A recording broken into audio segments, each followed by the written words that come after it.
Hey, this is Jabril, aka Mr. Think Outside the Box. I want to talk about the cost of living in London as a traveler. So if you're coming to London for a week, you know what to kind of expect. And London's incredible. I mean, beautiful women, world historic, monuments around, great shopping, food, partying, nightlife, culture, and so many different ethnic groups. Just amazing place, and so many different neighborhoods. I'll be mainly focusing on central London when I'm talking about it here, but there's so many other videos that I've done, talking about different neighborhoods. And as you see the star levels here, when I'm talking about the budgets, I'm not just talking about accommodations. I'm talking about everything. So a 5-star budget, you're normally going to be staying in a 5-star hotel. You're going to be having a driver drive you around. You're going to be eating in, more fancier restaurants, and that type of thing. And what kind of budget you could expect for that. And then, I was saying with the 1-star budget, you'd probably be taking the bus around a lot more. You might be using something like Airbnb, which is you can have for a 5-star budget with Airbnb, but you can have where you might be staying in a hostel, where you can rent a room in someone's house. So I mean that was not the kind of food you'd be eating, and that was what I meant when saying that. But as you can see here with the accommodations, the XL place, the £90 a night place, was about 30 minutes outside of London in Docklands. And you can take the train into central London from here.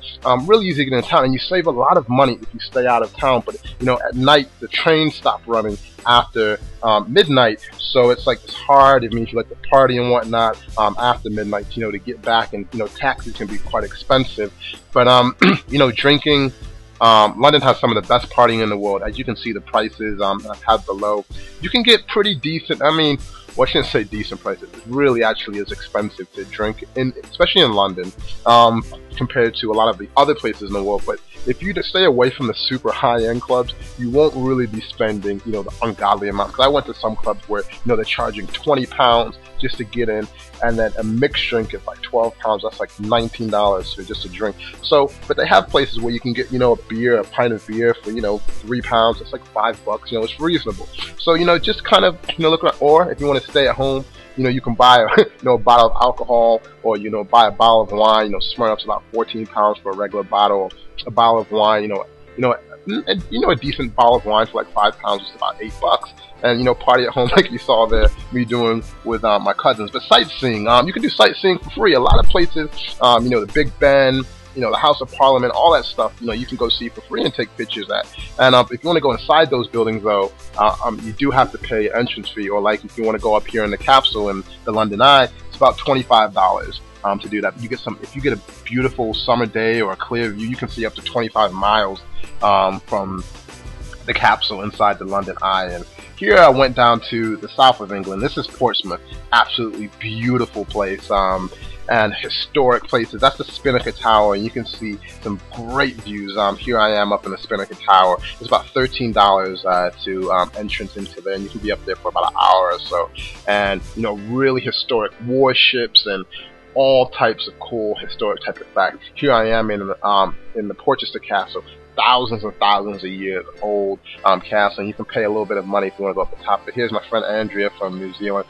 We did a little sightseeing around London together, and that's that. And people know I love food, and cost of food in London, you can do it like pretty much on any budget. They have something. I mean, if you went to the local grocery store, you can buy microwave food for £1, and eat for £5 a day if you're on that kind of budget. Or if you wanted to go to the high end of high end, you can absolutely do that too. And you want to spend $2,000 for dinner in a night. I mean, it's totally possible. But they have something for every budget. Like, I mean, this is one of my favorite places, Busaba.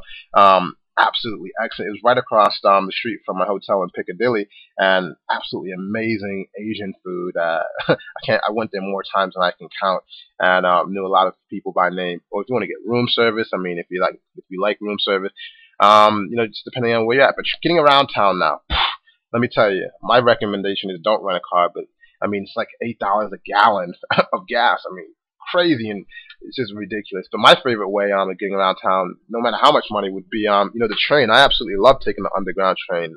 Excellent way to get around town, fun, and I love it. And but you saw the Southwest train. I mean, taxi ride. Let me talk about taxis really quickly, and I'll go back to the Southwest train because I have a little bit to say about them. It's not hard to spend, a couple $100 a week, which I found out if you're taking taxis all around, especially at night. Taxis really can add up really quickly, so it's not the most cost-effective way to get around town, but they're cool. I mean, I recommend doing it at least once because there's some cool historic type of taxis.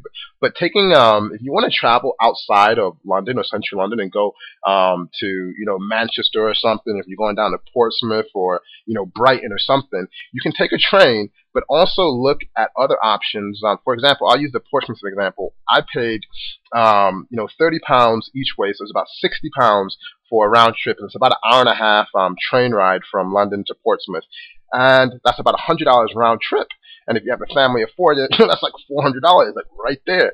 But I took the National Express coach, which also took about an hour and a half, and it was only about $25 or $30 round trip, which I found out after I made the trip. And I've taken it, and it's really comfortable, and I can't say enough about it. And they go all over the UK, so if you want to save a lot of money by that way, more power to you. And I will be doing more videos in the future about if you want to find more cost-effective ways on how you can move around town. But I was just saying my experience and how I did things, and just kind of like the retail prices of everything. I hope this video helped you. If you have any questions about London, don't hesitate to ask me, and I'd be more than happy to answer them for you. You can hit me up on Facebook as long as you have a profile picture or whatever.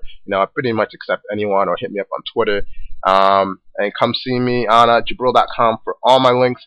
And yeah, Mr. Think Outside the Box. Take care.